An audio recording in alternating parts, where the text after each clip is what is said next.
اعوذ باللہ من الشیطان الرجیم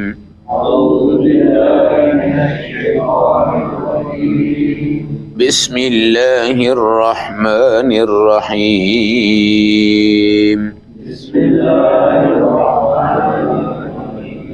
تلاوت کردہ آیات مبارکہ کا ترجمہ۔ قال، تو فرعون کہنے لگا، الم نربک فینا ولیدا، اے موسیٰ کیا ہم نے تجھے بچپن میں پالا نہیں؟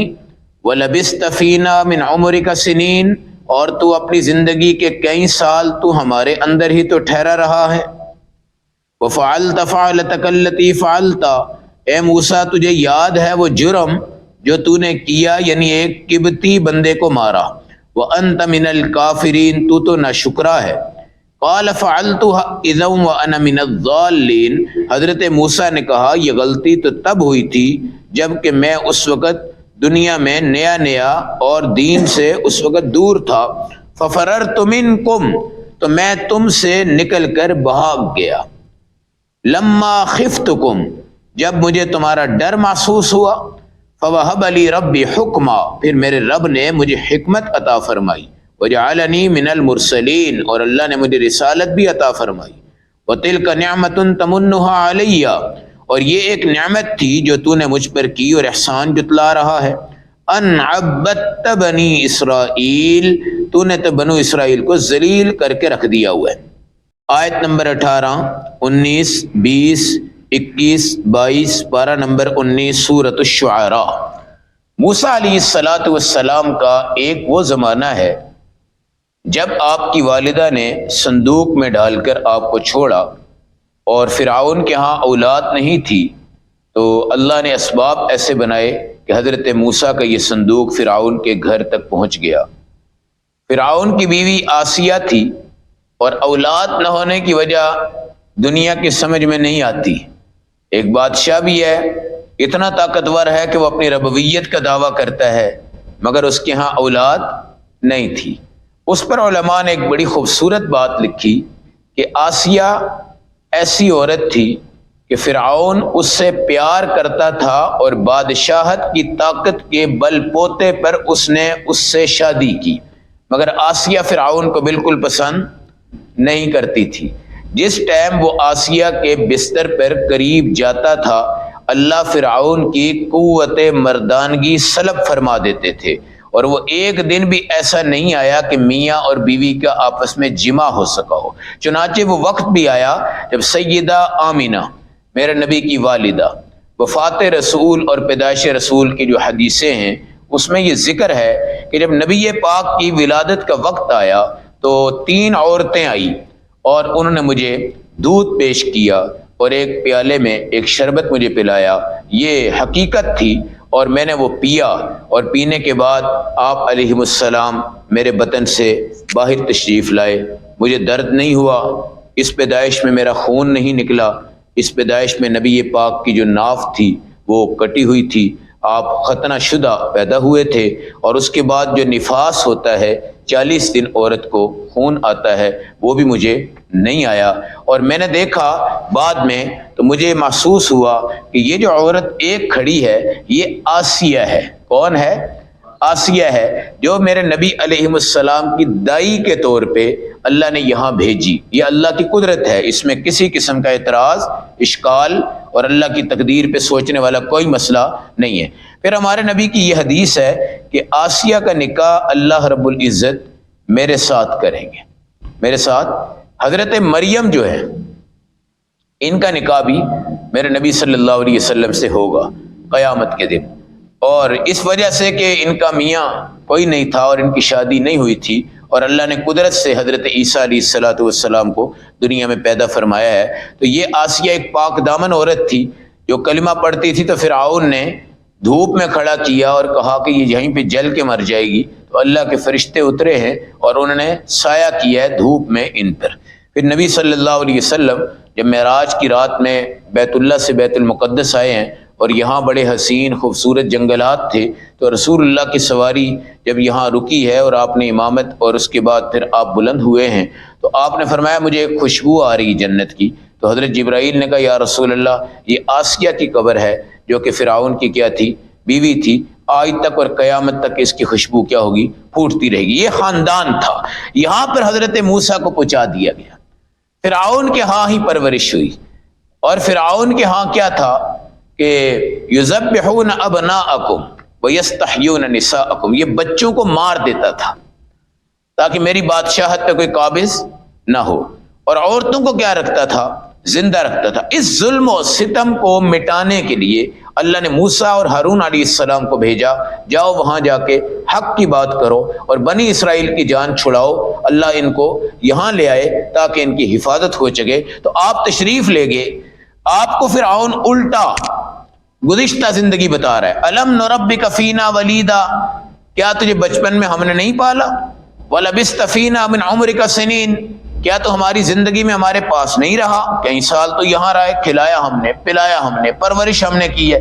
جیسے آج کل ہم چھوٹے سے بچے ہوتے ہیں نا، اور دین سیکھتے ہیں، عالم بنتے ہیں، گاؤں میں جاتے ہیں، کسی کو دعوت دیتے ہیں، کہتے ہیں کل کا بچہ ہمیں دین سکھا رہا ہے، کل کا بچہ ہمیں سمجھا رہا ہے، تو بچہ ہے، تجھے تو ہم نے بھائی کھیلتے ہوئے دیکھا ہے، کودتے ہوئے دیکھا ہے، یہ کرتے ہوئے دیکھا ہے، تو نے فلاں کام غلط کر دیا تھا، فلاں شرارت تو نے کی تھی، فلاں بھائی کیا تھا تو کیا تھا، اس ٹائم میرا کیا قصور ہے، وہ میری زندگی کا اور لمحہ تھا۔ اب فرعون کیا کہتا ہے حضرت موسیٰ کو، اتنا عرصہ تیری پرورش ہم کرتے ہیں، وَفَعَلْتَ فَعَلَتَكَ الَّتِي فَعَلْتَ، ایک جرم بھی تیرے سر پہ ہے، وہ کیا تھا؟ ایک قبطی قبیلے کا بندہ تھا، حضرت موسیٰ غضب میں تھے تو آپ نے مکہ مارا، وہ مر گیا، وہ کیا ہو گیا؟ مر گیا، لیکن عمدن نہیں، عمدن نہیں، جان بوجھ کے نہیں، بس یہ ایسے ہی ہے جیسے کسی کو آپ نے ایک ہلکی سی ڈنڈی ماری اور اس بیچارے کی موت آئی ہوئی تھی، وہ مر گیا۔ اب آپ مارنے کے ارادے سے تو نہیں آئے تھے نا، اس کو قتل خطا کہتے ہیں، اس کو کیا کہتے ہیں؟ قتل خطا۔ تو نے وہ بھی تو کام کیا ہوا ہے۔ فرعون کیا کہتا ہے؟ تو نے تو وہ کام بھی کیا ہے، تو نے تو وہ قتل بھی کیا ہے، تو ناشکر ہے، تو خود دین سے دور ہے۔ تو حضرت موسیٰ نے اس کو کہا بھائی فعلت اذا وانا من الضالین، اس وقت تو راہ ہدایت نہیں آئی تھی جب یہ معاملہ ہو چکا ہے، لیکن اب تو مجھے وہ غلطیاں یاد کرواتا ہے، تو میرے وہ جرم یاد کرواتا ہے، تو میرا وہ دودھ جو پلایا گیا تیرے گھر میں وہ یاد کرواتا ہے، تو نے جو میری پرورش کی وہ تو مجھے یاد کرواتا ہے۔ تو میرے قتل کا جو مسئلہ ہے وہ اس وقت میری سمجھ نہیں تھی، اچانک مجھ سے ہو گیا، پھر میں تمہارے محل سے ڈرا، میں نے سمجھا کہ اب یہ قبطی لوگ مجھے کیا کر دیں گے؟ مار دیں گے، میں یہاں سے چلا گیا۔ فوہب لی ربی حکما، تو میرے اللہ نے اب مجھے حکمت عطا فرمائی۔ حضرت موسیٰ بہت بڑے حکیم ہیں، یہ موسیٰ علیہ السلام تھے جنہوں نے معراج میں ہمارے نبی سے کہا یہ نمازیں کم کروا لو، یہ 50 یہ امت نہیں پڑھ سکتی۔ آج بھی کسی کو پوچھے نا، اور یہ ساری پڑھ لیتے ہیں، فجر رہ جاتی ہے، فجر۔ ہمارے نبی کی حدیث ہے کہ ہر وہ بندہ جس نے فجر نہیں پڑھی، ان کے کان میں روزانہ شیطان پیشاب کرتا ہے، کان میں۔ ہمارے تو بستر پہ کوئی کتا پیشاب کر جائے تو اس کو گولی مار دیتے ہیں، کوئی بلی پیشاب کر جائے تو اس کو باہر نکال دیتے ہیں، وہ تو ہمارے کان میں پیشاب کرتا ہے، ہر بندے کے کان میں۔ صبح نماز نہیں پڑھتا۔ اب کوئی ڈاکٹر آپ کو کہے جی صبح اپنا پیشاب لے آئیے گا، شوگر چیک کرنی ہے، تو ہم اپنا پیشاب اٹھاتے ہوئے شرماتے ہیں، اس سے ہمیں گھن آتی ہے، کراہت آتی ہے۔ اور جب ہمارے کان سے پیشاب کرے جی تو وہ کہاں کہاں جائے گا، کیسے کیسے منتقل ہوگا، پھر اس کی سماعت کیسی ہوگی۔ اکثر عشاء رہ جاتی ہے جی، بس 3 پڑھ لیتے ہیں، 2 پڑھ لیتے ہیں۔ یہی تو موسیٰ نے کہا تھا بھائی کم کروا لو، کیا کروا لو؟ کم۔ کئی مرتبہ گئے، کئی مرتبہ آئے، کئی مرتبہ گئے، کئی مرتبہ آئے۔ موسیٰ علیہ السلام اس امت کے متعلق بہت سوال کر چکے ہمارے نبی صلی اللہ علیہ وسلم سے، یہ امت کیسی ہوگی، اس کا قرآن کیسے ہوگا، اس کے قاریوں کی آواز مجھے سنا دو، یہ امت مجھے مل جائے یا میں اس کا امتی بن جاؤں۔ بہت سی آپ کی 28 پارے ہیں قرآن کے جن میں موسیٰ علیہ السلام کا بلا واسطہ یہ ذکر آیا ہے، باقی کسی پیغمبر کا 28 پاروں میں تسلسل کے ساتھ ایسے ذکر نہیں آیا۔ ہمارے نبی کی ایک حدیث ہے کہ جب میں اپنے قبر سے اٹھوں گا میں دیکھوں گا حضرت موسیٰ مجھ سے پہلے عرش خدا کے پائے پکڑ کے وہاں پہ کھڑے ہوں گے، مجھ سے پہلے۔ آپ نے فرمایا شاید یہ اس وجہ سے کہ کوہ طور پہ آپ کو بے ہوش کر دیا گیا تھا اللہ کے تجلی کو دکھا کے، شاید اس کے جزا اور اس کے بدلے میں آج اللہ نے آپ کو سب سے پہلے حشر میں اٹھایا ہے اور آپ اللہ کے عرش کے پائے کو پکڑ کے کیا ہوں گے؟ کھڑے ہوں گے۔ تو موسیٰ علیہ السلام کا اور ہماری امت کا ایک خوبصورت جو ہے وہ تعلق ہے، اور بہت زیادہ معاملات میں ہماری وابستگیاں ہیں، کیونکہ انہوں نے کئی سوالات کیے اس امت کے متعلق، اور ہمارے نبی نے اس طرح کے ان کو کیا دیے ہیں؟ جواب دیے ہیں۔ پھر موسیٰ علیہ السلام اب فرعون کو کہہ رہے تلک نعمت تمنھا علی، اور یہ تو اللہ کا انعام تھا کہ جو میں صندوق میں گیا اور تیرے گھر پہنچ گیا اور وہاں پہ میں نے کھایا پیا، یہ تو اللہ نے مجھ پہ انعام کیا ہے، یہ تو نے تو نہیں کیا، تو خدا بنا بیٹھا تھا، تجھے کیا پتا تھا کہ یہ موسیٰ بنے گا اور یہ بڑا ہوگا اور یہ پیغمبر بنے گا اور یہ رسول بنے گا۔ پھر رب اسی موسیٰ کو کہتے ہیں آپ جائیں فرعون کو دعوت۔ اب آپ کہتے ہیں نہیں میری زبان میں لکنت ہے، میں تو فرعون کے یہاں نہیں جا سکتا۔ آپ نے کہا اگر تمہاری زبان میں لکنت ہے ساتھ ہارون کو لے جاؤ، تمہارے بھائی ہیں، وہ دونوں کو اللہ نے ان کے ہی گھروں میں بھیجا ہے اور فرعون کو یہ دعوت دینے آئے ہیں۔ اسی طرح سورۃ النازعات میں اللہ نے کہا جاؤ ذرا فرعون کو دعوت دو، آپ نے کہا جی وہ تو گندا آدمی ہے، میں تو نہیں جاتا ادھر، وہ تو شر پسند آدمی ہے، وہ یہ ہے وہ ہے۔ اللہ نے فرمایا نہیں، اذهب، جائیے، فوراً جائیے۔ گندگی کے میدان میں دین لے کے جاؤ گے تو گندگی صاف ہوگی نا۔ اگر گندگی کے میدان میں آپ کہو بھائی شراب خانہ ہے، میں نے اس میں دین نہیں سکھانے جانا، یہ زنا خانہ ہے، میں نے یہاں نہیں جانا، یہ تو قتل خانہ ہے، میں نے یہاں نہیں جانا، تو کیا وہ شرابی لوگ مسجد میں آئیں گے ہماری دین کی دعوت سننے؟ ایسا نہیں ہوتا۔ ہر گندگی کے میدان میں ہمیں جانا ہے اور وہاں جا کر اللہ کے دین کی دعوت کو پیش کرنا ہے۔ اذهب الى فرعون انه طغى، اللہ نے کہا وہ گندا ہے، سرکش ہے، بدبخت ہے، ظالم ہے، خدائی کا دعویٰ کر چکا ہے، لیکن تو جا، ساتھ تیرے ہارون جائے گا۔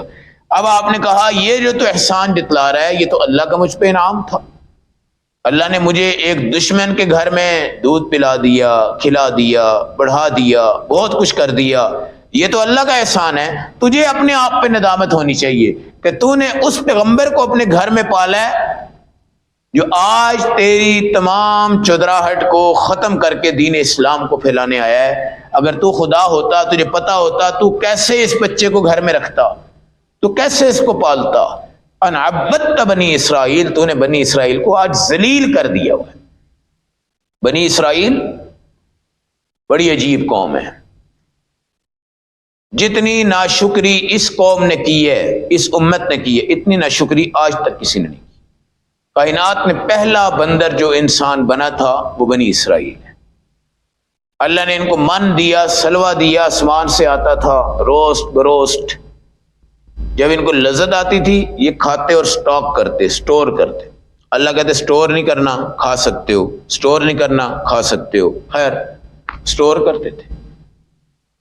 پھر جب وہ کھا کھا کے رج گئے، اب گئے، اپنے موسیٰ کو کھڑا کر کے کہنے لگے لن نصبر علی طعام واحد، ایک ہی کھانا ہم سے نہیں کھایا جاتا، اللہ سے دعا کرو من بقلیہا و قصائہا و فومہا و عدسہا و بصلیہا، یہ لہسن ہمیں دے، پیاز ہمیں دے، مسور ہمیں دے، ککڑی ہمیں دے، یہ سبزیاں ہمیں دے۔ پھر موسیٰ علیہ السلام نے ان کو جب جہاد کا کہا انکار کر دیا۔ اب یہ صبح جاتے اپنے گھر تک، گاؤں تک پہنچتے، اللہ ایسا کرتے کہ جب گاؤں نظر آتا خدا کی قدرت سے یہ واپس وادی تی میں دوبارہ پہنچ جاتے ہیں، وہیں پہ آ جاتے ہیں، پھر وہاں سے چلتے، گھر نظر آتا، پھر وادی تی میں آ جاتے۔ اب چل چل کے سوکھے، پیاس لگی، اور اللہ کہتے ہیں ظللنا علیکم الغمام، ہم نے تمہارے پر بادل رکھے تاکہ تمہیں گرمی محسوس نہ ہو۔ پھر چشمے مانگے پانی کے، ہیں وہ بھی اللہ نے دیے، اور اس کے بعد مچھلی کا شکار کہا جو ہفتے کو نہیں کرنا۔ انہوں نے کیا کیا، یہ آج کر لیتے تھے جمعے کو، ہفتے کو کھاتے تھے، وہ کہتے ہیں ہم ہفتے کو تو نہیں کر رہے نا، ہم تو جمعے کو کر رہے ہیں۔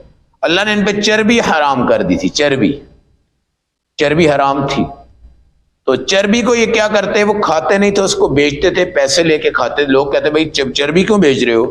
کہتے یار اللہ نے ہمیں یہ کہا ہے کھانی نہیں ہے، ہم کھا تو نہیں رہے نا، ہم تو کیا کر رہے ہیں، بیچ رہے ہیں، ہم تو کیا کر رہے ہیں۔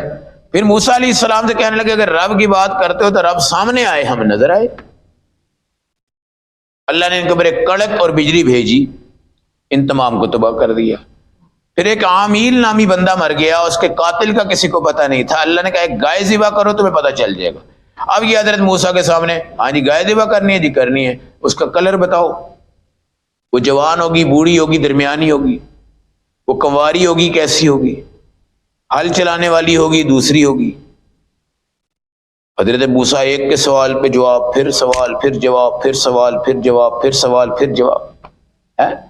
یہ بھی بنی اسرائیل کے کرتوت تھے، یہ بھی بنی اسرائیل کے ہی کرتوت تھے نا۔ وہ سامری جو تھا بدبخت آدمی تھا، موسیٰ علیہ السلام نے کہا ہارون کو تو ادھر رہ کے ان کو دین سکھا، میں ذرا تورات لینے جا رہا ہوں۔ اب پیچھے سے جناب ہارون علیہ السلام صوفی مزاج بندے تھے، وہ قوم جناب سامری پیر کے ہاتھ چڑھ گئی، اس نے ایک بچڑا بنایا، اندر سے آوازیں دیتا تھا، وہ سمجھے خدا بول رہا ہے سامری کو۔ حضرت موسیٰ علیہ السلام جب آئے تو آپ نے دیکھا یار ہارون یہ تم نے کیا کر دیا، سارا شرک ہی شرک ہو گیا۔ ان کی داڑھی پکڑی، داڑھی اور سر کے بال کھینچے، لا، قرآن کہتا ہے ان کا لا تأخذ بلحیتی ولا براسی، میرا سر چھوڑ دو، میری داڑھی چھوڑ دو، اس میں میرا کوئی قصور نہیں ہے۔ تو یہ گھومنے گھمانے نبیوں سے الٹے پلٹے سوال کرنے والے ذلت کے موڑ پہ حضرت موسیٰ علیہ السلام آئے بنی اسرائیل کو بچانے کے لیے، گندگی سے نکالنے کے لیے، کچرے سے نکالنے کے لیے۔ تو قرآن ان آیات کا تذکرہ کرتا ہے کہ آپ جس کو دیکھو نا وہ ہلاکت کی طرف ہے، وہ تباہی کی طرف ہے، اور ہم چپ کر کے بیڈ پہ سو رہے ہیں۔ جب تک حدیث کے اندر قرآن حکیم نے ہمارے نبی صلی اللہ علیہ وسلم کے بارے میں اتنا سخت ترین جملہ استعمال کیا کہ یا رسول اللہ ہمیں تو اس بات کا اندیشہ ہے کہیں آپ امت کے غم میں آپ کی موت نہ آ جائے۔ یعنی ایک بندہ مومن نہیں مرا، کافر مرا ہے، اس پر آپ کا اتنا غم ہے کہ ہمیں لگتا ہے کہ آپ کسی غم میں دنیا سے چلے جائیں گے، اور ہمیں کوئی اس چیز کا فکر و فاقہ نہیں۔ ہمارے گھروں میں کفار ہیں، ہمارے معاشرے میں کفار ہیں، ہمارے دائیں بائیں فتنے ہیں، ہمارے ہاں بہت کچھ ہے۔ حضرت موسیٰ کے فرعون کی طرف، طاقتور حکمران کی طرف، ربویت کی دعویٰ کرنے والے کی طرف اللہ نے دلائل دے کے بھیجا۔ یہ کہنے لگے مجھے ڈر ہے وہ قبطی قبیلے کا بندہ بھی میں نے مارا ہوا ہے، کہیں وہ مجھے قتل نہ کر دیں، فرعون کہیں مجھے نہ مار دے، فلاں مجھے کبھی نہ مار دے۔ یہ خوف ہوتا ہے، یہ خوف ہوتا ہے، لیکن اللہ رب العزت نے بلایا، بھیجا، دعوت دی۔ آگے کی آیات آپ کو اس کا رزلٹ بھی بتائیں گی، اس دعوت کے پھر اثرات کیا ہوتے ہیں، اور فرعون کو اللہ نے کتنے موقع دیے ہیں اپنے آپ کو بچانے کے لیے۔ اللہ ہم سب کو صراط مستقیم پہ چلنے کی توفیق عطا فرمائے۔ اللہم صلی وسلم دائم